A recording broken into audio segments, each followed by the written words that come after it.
Por eso yo digo que cuando tú estás con el Señor, no puedes bajar la guardia y decir, bueno, yo estoy con el Señor, ahora viva la pepa, hago lo que me da la gana, peco el viernes y me arrepiento el domingo. No, ten cuidado porque estás jugando con fuego. Porque incluso ha habido gente que cuando están en un tiempo bueno con el Señor, y todos han tenido tiempos buenos, se ponen a orar y a reprender y diablo, no sé qué cuánto, y cuando bajan la guardia el diablo dice, sí, ven para acá. ¿Qué me dijiste tú el otro día? Entonces, ha habido gente que se ha hecho el gallito, que no llevan una vida de santidad, de orden, de espiritualidad, sino que bueno, se emocionaron y diablo, te echo fuera, pues, y después a los 2 o 3 meses o semanas o días o lo que sea, ni ora, ni se congrega, ni lee la palabra, bajó la guardia, es una vida fría, una vida sin compromiso, sin santidad, y después uno dice, fíjate tú, que hasta llegó a predicar. Hasta que llegó a estar sirviendo al Señor, mira cómo ha terminado. Ah, bueno, hermano, es que hay gente que piensa que, bueno, yo soy convertido, yo acepté al Señor, a mí ya no me puede afectar nada. ¿Seguro? Vaya. Esto dice, cuidar vuestra salvación con temor y temblor, no sea que nos deslicemos, dice la Biblia. Cuidar lo que Dios te ha dado. Es mi obligación cuidar mi relación con el Señor, es nuestra obligación personal vigilar nuestra relación con el Señor día a día. Aquí no vivimos de la gloria de hace 5 años. Aquí nos tenemos que renovar constante y permanentemente. Bueno, si a un creyente que baja la guardia le puede meter el enemigo una paliza, imagínate a un inconverso que no tiene ni al Señor. Ese se lo come, se lo despedaza. Pero no significa que porque seamos creyentes, el enemigo ya no se mete con nosotros. De hecho, la pregunta es, ¿quién es la persona que más en santidad y en orden ha vivido de todos los tiempos? El Señor Jesucristo. ¿Y el diablo se metía con él? Hombre, es decir, que por ser creyente, por ser cristiano, el enemigo ya no intenta atacarnos, destruirnos, debilitarnos, enfermar. Por supuesto que sí. Si tentó y se atrevió a ir al Señor, ¿cuánto más a los hijos del Señor? Por lo tanto, aquí no podemos bajar la guardia en ningún momento, sino todo lo contrario. Y si tuviste antes de conocer al Señor, si tú tuviste antes de conocer al Señor ciertos y determinados problemas de tipo espiritual, ándate con ojo, porque cuando una persona baja la guardia, en lo primero que cae es en aquello que te dominó.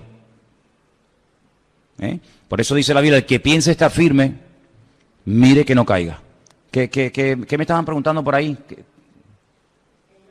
Pero tienes que hablar fuerte porque la gente quiere escuchar.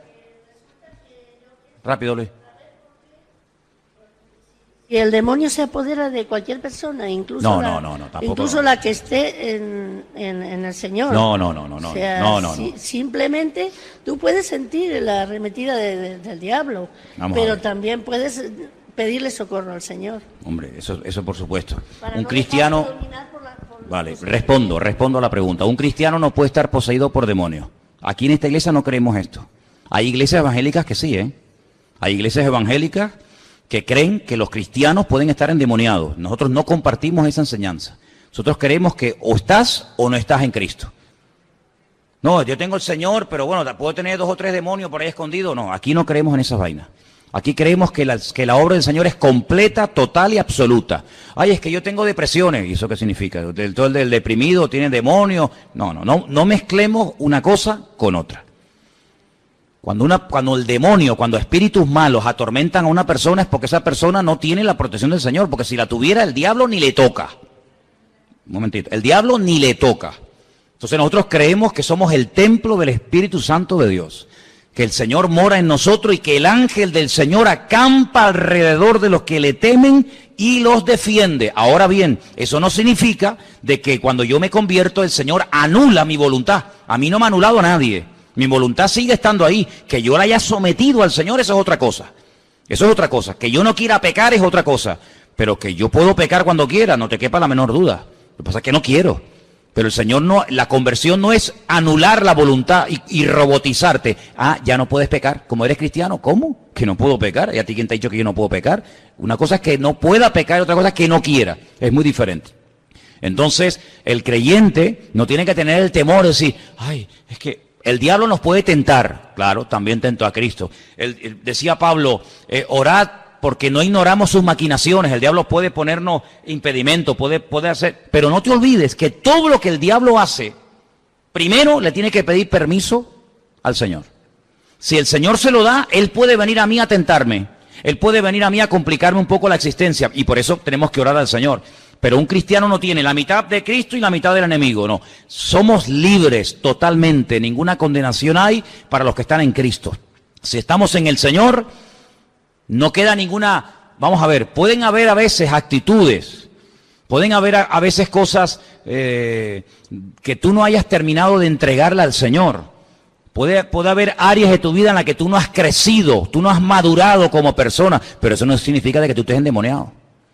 Eso son cosas muy diferentes. Ser endemoniado es que el diablo controla tu vida, tu salida, tu entrada, tus pensamientos, tus emociones, el levantarte, el acostarte, el comer, el respirar. El diablo controla, está ahí adentro. Pero si el Señor lo expulsó de nuestra vida, ahora somos libres, hemos pasado de muerte a vida, mientras nos mantengamos firmes y bien parados en el Señor, yo estoy protegido por la mano del Señor. No es que hay santeros y curanderos, a mí como si hay lo que quieran, no nos pueden tocar mientras estemos bien agarrados a Cristo. Baja la guardia y ponte a hacer el tonto para que veas cómo el enemigo te mete una sacudida que no te la vas a creer ni tú. Pero nosotros estamos seguros en el Señor. El enemigo no viene y, bueno, hermano, vamos a orar ahora para, como hay iglesias que tienen un culto a la semana, son 4 gatos, y todas las semanas oran para echar los demonios de la vida de esos creyentes. La semana siguiente, hermanos, pasen adelante para orar, para echarles, pero vamos a ver, ¿salieron o no salieron? Eso es una vida de temor, y el Señor no nos ha llamado a temor. El Señor nos ha llamado a tener el gozo de la salvación, y somos libres, hermanos, somos libres en Cristo. Yo no tengo que tener miedo. Oye, es que un día estoy desanimado. Bueno, ¿y qué? ¿Ahora qué pasa? Que el diablo entró en mi vida. ¿Pero qué dice, mijo? Cristo dijo un día, hoy mi alma está triste, yo estoy triste hoy. Y lo dijo el Señor. Entonces, no. Oye, hay circunstancias, chicos, hay momentos. Tú te vas a enterrar a un padre, a una madre, a un hijo, a un amigo, al cementerio, y no te pones allá a remolinear. Hay un dolor en tu corazón, no somos de mármol, no somos de piedra, pero eso no significa de que el diablo ya se apoderó de mi vida, en absoluto, en absoluto. Hay creyentes que no tienen claro el poder y la autoridad que tenemos en el Señor. El maligno ni nos puede tocar, ni acercarse a nosotros. Ahora, cuando a veces somos tentados, dice la Biblia, no es que Dios te manda tentaciones, sino que tú estás creando un ambiente, porque tú tienes, bueno, tú y todos tenemos debilidades, o tú no tienes ninguna. Tú sabrás cuáles son las tuyas. Si tú esas debilidades que tú tenías y que todavía tienes, porque somos de carne, ¿verdad? Si tú las alimentas, si tú no huyes del pecado, si tú estás jugando con fuego, pues amigo, después no digas, no es que el diablo, es que tú le das lugar al enemigo, estás jugueteando, estás tonteando, estás acariciando al pecado. Tú estás creando un ambiente propicio a que caigas. Si tú sabes que tienes problemas con la droga, ¿para qué te metes en ambiente donde está todo el mundo fumando droga? Puede ser que tú seas tentado allí. Bueno, pues evita ese ambiente y vete a un ambiente diferente. Entonces tenemos que ser sabios y darnos cuenta de que a veces nosotros le damos como ideas al enemigo, le damos lugar al enemigo, y la Biblia dice, no deis lugar al diablo, no le des lugar, porque como le des lo va a coger, ¿me entiendes? Entonces tengamos cuidado con eso también, pero sobre todo tengamos la seguridad, la paz, la tranquilidad de que el Señor está conmigo y Él me protege y se acabó. Amén. ¿Quedó claro? Ok, muy bien. Vamos a ir al libro de Gálatas, por favor. Hoy en la clase de hebreo aprendimos los nombres de las características del fruto del Espíritu. Tengo una Biblia en hebreo y la palabra fruta o fruto es perí, y en plural es perot. Y me llama la atención de que está siempre el tema en singular. Siempre está en singular. El fruto, no los frutos, sino el fruto del Espíritu es. Estoy en Gálatas 5:22.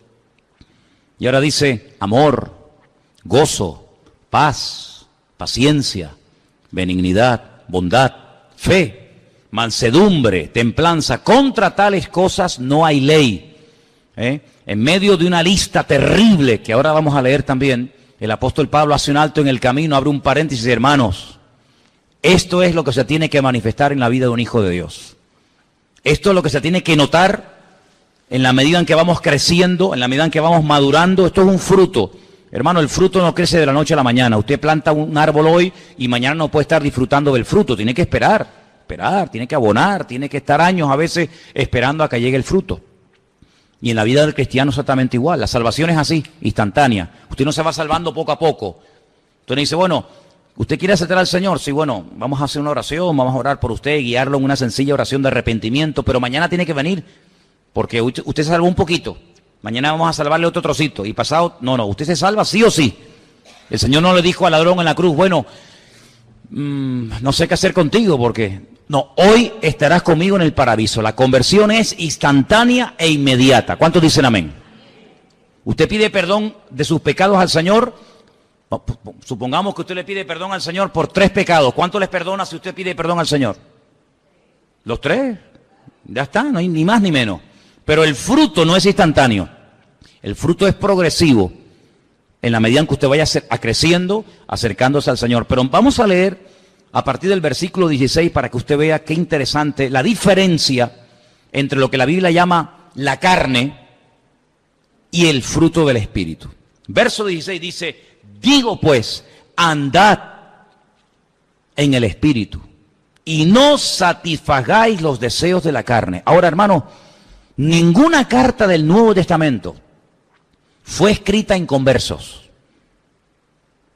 Todas las cartas que el apóstol Pablo, que Juan, que Santiago, que Pedro escribió, fueron escritas a gente, digamos, convertida, cristiana. Gente que ya había nacido de nuevo, que había experimentado un encuentro con Cristo. A esos creyentes, a una iglesia que estaba en Galacia, Pablo le dice, hermanos, andad en el Espíritu y no satisfagáis los deseos de la carne. ¿Te das cuenta? Usted puede ser cristiano, pero usted si quiere puede darle de comer a la carne.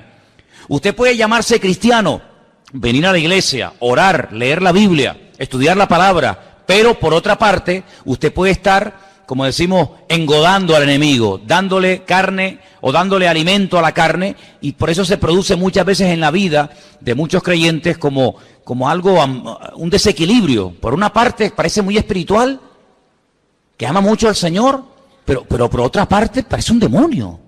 Por una parte lo ves alabando al Señor y en los 10 minutos lo ves pegándole una trompada al que está en la esquina y gritándole al vecino. Y dice, pero ¿cómo puede ser esto?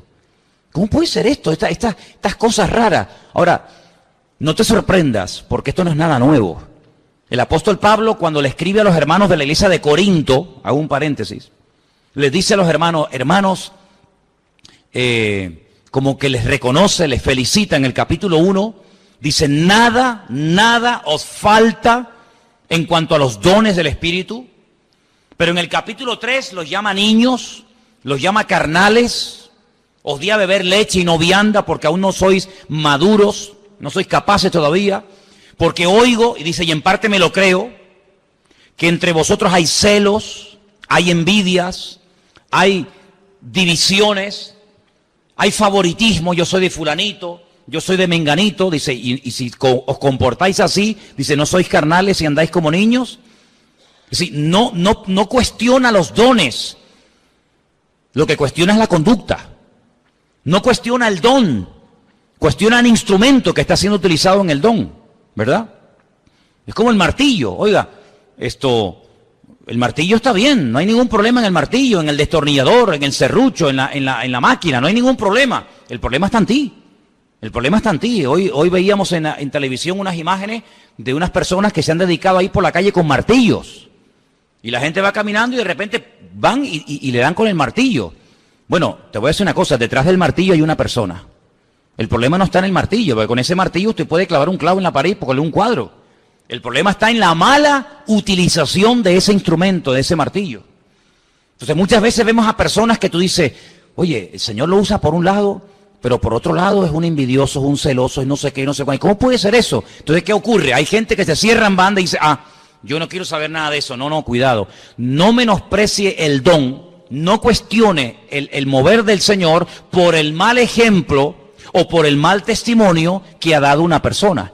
De hecho, yo no sé si aquí hay algún caso, no lo sé sinceramente, pero yo he conocido casos de personas que me han dicho, no, yo vine a la iglesia porque un hermano o una hermana me habló del Señor y yo vine a la iglesia porque ella me invitó o él me invitó y le dije, ¿y ese dónde está ahora? Y dice, no, él, ya, esa persona está en la droga otra vez, ese hermano está otra vez alcoholizado o no sé qué, y tú dices, qué cosa, cómo en un momento determinado esa persona se dejó usar por el Señor y por lo que sea, después se dejó usar por el diablo. Y usted dice, ¿pero esto puede ser así? Bueno, mire Pedro, mire el apóstol Pedro.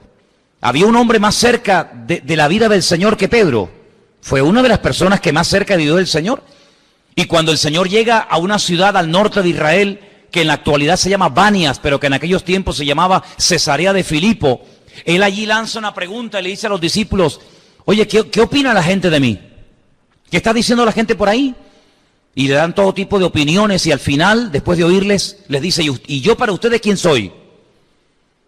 Y todos se quedan callados. No se atreven porque parece que como que todavía tienen dudas, ¿será, no será? ¿Me habré equivocado? ¿Será el verdadero? Y Pedro dice, tú para mí eres el Hijo del Dios viviente.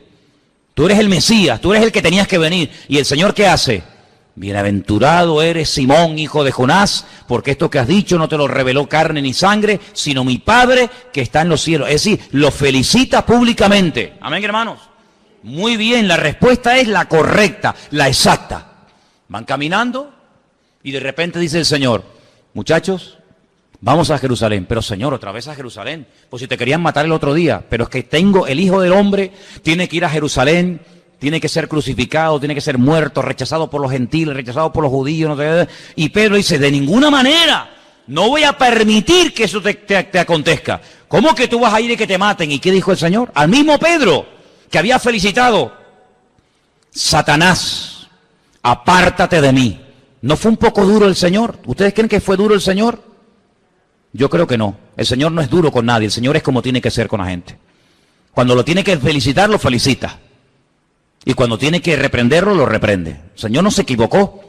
No se pasó en halagos, ni se pasó en exhortación, sino que dijo lo que tenía que decirle. Aquí lo hiciste bien, aquí lo hiciste mal. Aquí te dejaste usar por mi Padre, aquí te dejaste usar por el diablo. La misma persona, en un periodo muy corto de tiempo, usado por Dios y usado por el enemigo. Es increíble. Entonces te das cuenta como una persona es vulnerable a ser usada o por Dios o por el enemigo según a quien se abra y según cómo hable y según cómo reaccione, ¿verdad?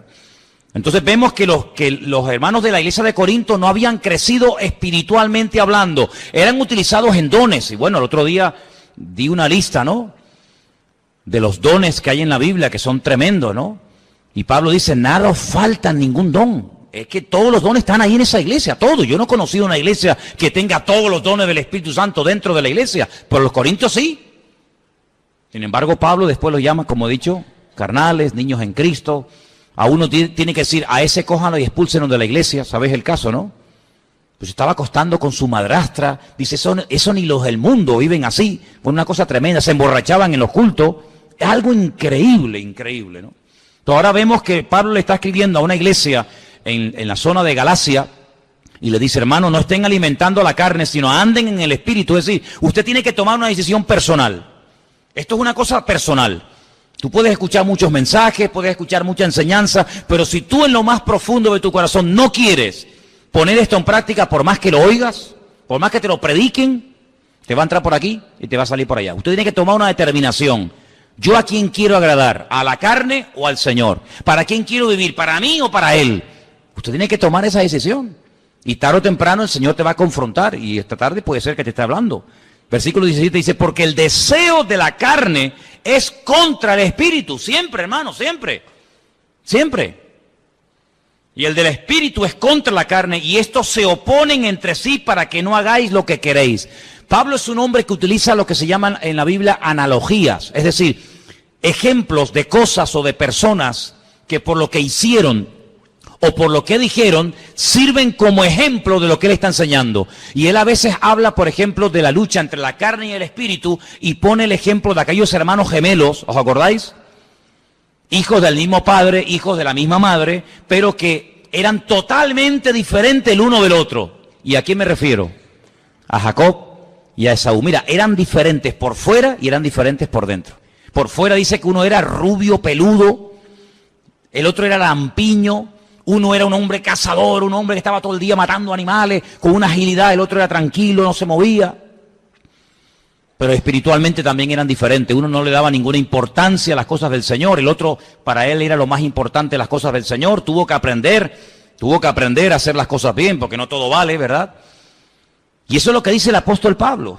Y también compara a veces a Ismael, que era el hijo de Agar, la egipcia, la esclava, y compara a Isaac, que era el hijo de la promesa, el hijo de Sara, y dice que se peleaban. Ismael se reía, se mofaba de Isaac, hasta que un día el Señor tiene que decir, esto no puede seguir así, esto no pueden convivir, es imposible que se lleven bien, es imposible, porque uno va por una línea, otro va por otra línea, y lo mejor es que se separen, que se vaya cada uno por su camino. Y así, dice la Biblia, que así fue. Ismael fue expulsado de la casa junto con su madre Agar, y de ahí vienen muchas naciones árabes hasta el día de hoy. El Señor le puso como un sello, Ismael, hombre fiero, hombre indomable, todos contra él y él contra todos. Así son hasta hoy en día los árabes.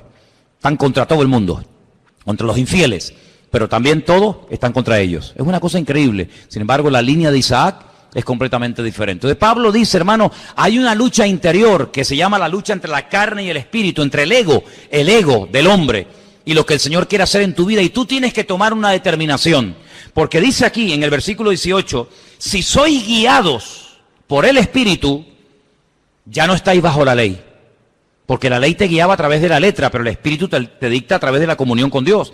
Y ahora menciona manifestaciones de la carne que son tremendas, y dice, son adulterio, fornicación, inmundicia, lascivia, idolatría, hechicerías, enemistades, pleitos, celos, iras, contiendas, disensiones, herejías, envidias, homicidios, borracheras, orgías y cosas semejantes a estas, acerca de las cuales os amonesto, como ya os lo he dicho antes, que los que practican tales cosas no heredarán el reino de Dios. Fíjate que menciona celos, menciona borracheras, menciona disensiones, lo que pasaba en Corinto.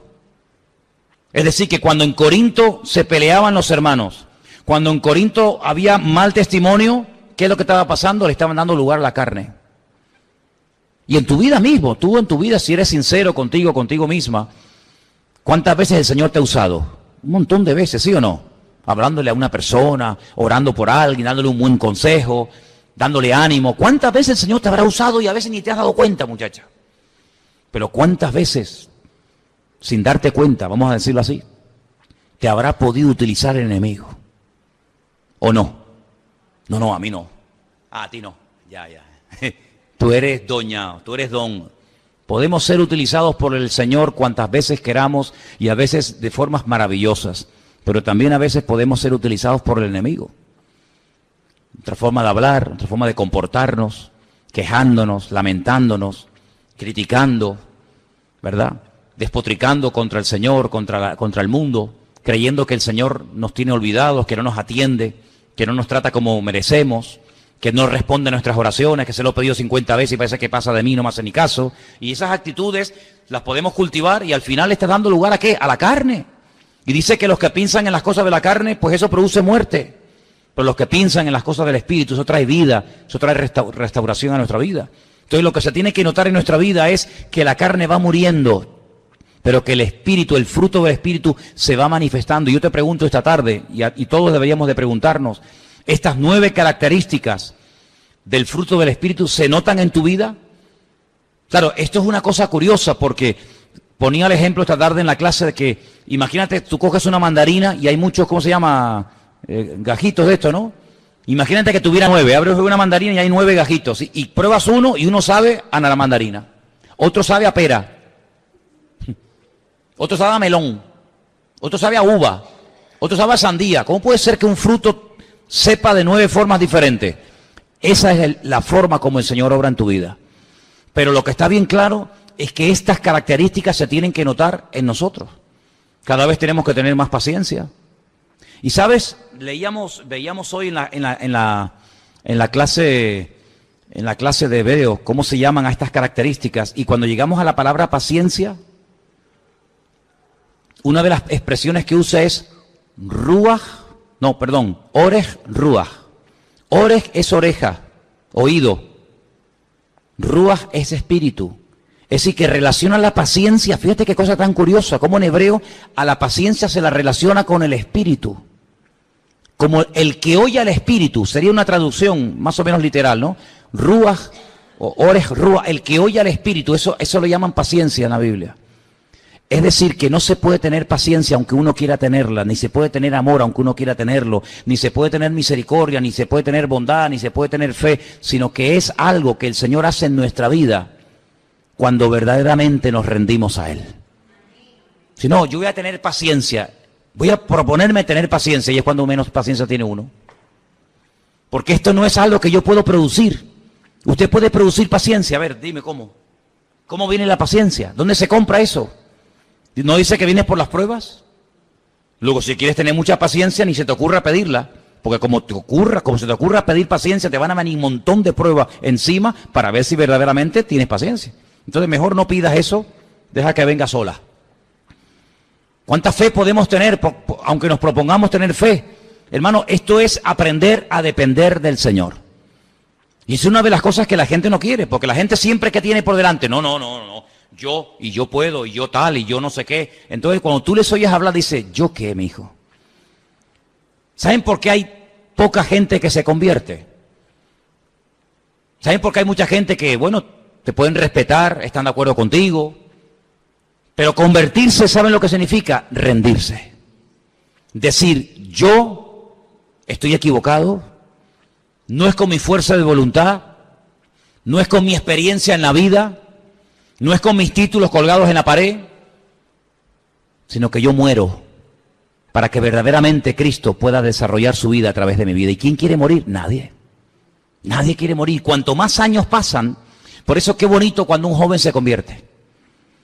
Porque es mucho más difícil que una persona con muchos años a veces reconozca que muchas de las cosas que ha hecho en la vida no le han servido para nada. ¿Y esto qué es? Un palo a tu ego como hombre, un palo a tu ego como persona. Es decir, ¿cómo? ¿Que no ha servido nada a mis misas y mis sacrificios? Pues no, eso es lo que la Biblia llama obras muertas. Cuando uno está empezando en la vida está como más tiernito, ¿no? Es más moldeable, pero cuando uno ya tiene unos años y has padecido, y has ido por aquí, y has ido por allá, uno como que llega un momento que se crea como una especie de caparazón, donde tú llegas a tener una cierta confianza en tu experiencia, en tus decisiones, etcétera, etcétera, y la conversión que es un golpe en la línea de flotación, es decir, ríndete, mi hijo, separado de mí, nada podéis hacer. ¿Cuántos dicen amén? Incluso te digo más, y voy un paso más. Es mucho más fácil trabajar con un creyente recién convertido que con un creyente que lleva un montón de años convertido al Señor. Dice, ¿pero cómo puede ser eso? Claro, porque el que empieza todo es nuevo, todo es novedad, todo es bonito. Ay, sí, no me diga. El que lleva años, todo... Bueno, ya será menos. ¿No? Sin embargo, cuando nos convertimos, todo era novedad, todo era hermoso, todo era nuevo, pero cuanto más años pasan en el Señor, parece como que ya todo lo sabemos. Parece como que hemos llegado a un cierto nivel y el Señor cada día nos quiere enseñar que si no dependemos de Él, es imposible que podamos crecer en los caminos del Señor. Ahora, tú imagínate cuando el Señor le dice a los discípulos, mire, si ustedes no se hacen como niños, hacerme como niño, ¿sí? Volver a ese nivel de inocencia, volver a ese nivel en el que el papá le dice, después te lo doy. Y el niño le cree. Ahora, te voy a decir una cosa, como le digas al niño que después se lo das, como no se lo des, te digo una cosa, a las mujeres y a los niños, como le hagas una promesa, no la olvidan en la vida. Los que no están casados no saben de lo que estoy hablando. Pero como tú le digas a tu mujer, no, yo mañana te llevo, yo mañana, seguro, sí, no te preocupes, yo mañana te llevo. Tú mañana no te acuerdas, te dice... Tú me dijiste que me llevaba, bueno, pero te lo dije para que te callaras, ¿no? Como le digas eso, entonces ya no cenas, amigo. ¿Me entiendes? Y como tú le digas a un niño, no, yo después te lo compro, yo después te llevo, yo después te lo doy, como no cumpla, te digo una cosa, es un daño tremendo porque pierden la credibilidad en la promesa de su padre o de su madre. Pero dice la palabra de Dios que tenemos que hacernos como niños. Llegar un momento de decir, si mi Dios me dijo que Él me va a ayudar, ya está, ¿por qué? Porque mi papá, mi Dios me dijo que Él me va a ayudar y me sobran no hace falta darle explicaciones filosóficas y no hace falta decirle no, sino que tú le dijiste que después se lo das y el niño se lo cree. Así deberíamos de hacer nosotros, amén, hermanos.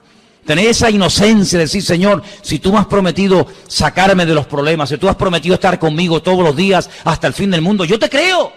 Yo te creo, aunque no lo sienta, aunque no lo vea, aunque no sé qué, me da igual. Mi Señor me ha dicho que así va a ser y así lo creo. Gloria a Dios. Ni más ni menos. Pero sigo leyendo, dice verso 24. Pero los que son de Cristo han crucificado a la carne con sus pasiones y con sus deseos. A la carne hay que crucificarla, no reprenderla. Siente que voy a reprender la ira, voy a reprender la impaciencia. No, eso no se reprende. Lo que hay que reprender son los demonios. Hablábamos antes de ellos. Lo que hay que hacer es crucificar la carne. Si vivimos por el Espíritu, andemos también por el Espíritu. No nos hagamos vanagloriosos, dice la Biblia, irritándonos unos a otros, envidiándonos unos a otros. Ahora mire qué texto tan interesante. Siempre me ha llamado la atención este texto. Hermanos, le habla a creyentes.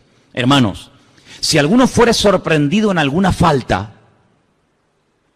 vosotros que sois espirituales, restauradle con espíritu de mansedumbre, considerándote a ti mismo, no sea que tú también seas tentado. ¿Esto qué significa? Mira, hermano, es muy fácil dar consejos a los demás. Es muy fácil, hay gente que tiene una habilidad y un don para darle consejos y decirle a los demás lo que tienen que hacer y lo que no tienen que hacer. Pero luego a ellos no se dan nunca ningún consejo. ¿Se acuerdan cuando yo les dije una vez que me encontré con un señor que aquí por Tomecano me dio un estudio en 10 minutos de cómo tenían que ser los pastores? No, porque los pastores tienen que ser no sé qué, porque un pastor no puede no sé qué, porque un pastor tiene que no sé qué. Y yo así. Cuando terminó el estudio bíblico, le dije, oye, ¿cómo sabes tú de la Biblia, Le inflé el ego, ¿no? Él se lo creyó, dice, sí, ¿no? Digo, qué lástima que sepas cómo tenemos que vivir los pastores y no sepas cómo tienen que vivir las ovejas. Porque si tú supieras cómo tienen que vivir las ovejas, serías un cristiano maravilloso. Dios media muerte se fue y nunca más lo volvió a ver. Claro, es que es fácil decir, no, eso no se hace. Es que tú tienes que comportarte y tú tienes que no sé qué. ¿Sabe lo que nos dice el Señor a los padres, a nosotros que somos padres? No exasperéis a vuestros hijos. Porque a veces hay padres que más que corregir y más que exhortar, lo que hacen es que exasperan. Sacan de sus casillas a los hijos. Se creen que porque ser padre ya, y pinchan y pinchan. Oye, no te pases, que ser padre y ser madre no significa que puedes estar ahí pinchando y pinchando, que también el otro en un momento determinado puede saltar. No, es que los hijos tienen que obedecer, sí, pero los padres no tienen que exasperar a los hijos. Es que la mujer tiene que someterse al marido y el marido tiene que amar y respetar a la mujer. Es que siempre tenemos el texto para el otro, pero para uno a veces como que no lo encontramos. Y en la Biblia hay versículos más para nosotros que para los demás. ¿Cuántos dicen amén? Es más, tú sabes que la Biblia dice que todo lo que el prójimo tenga delante del Señor es como una pajita, pero todo lo que uno tenga tiene que ser considerado como una viga. Así que antes de sacar la pajita del ojo ajeno, saquemos la viga en nuestro propio ojo. Eso es lo que dice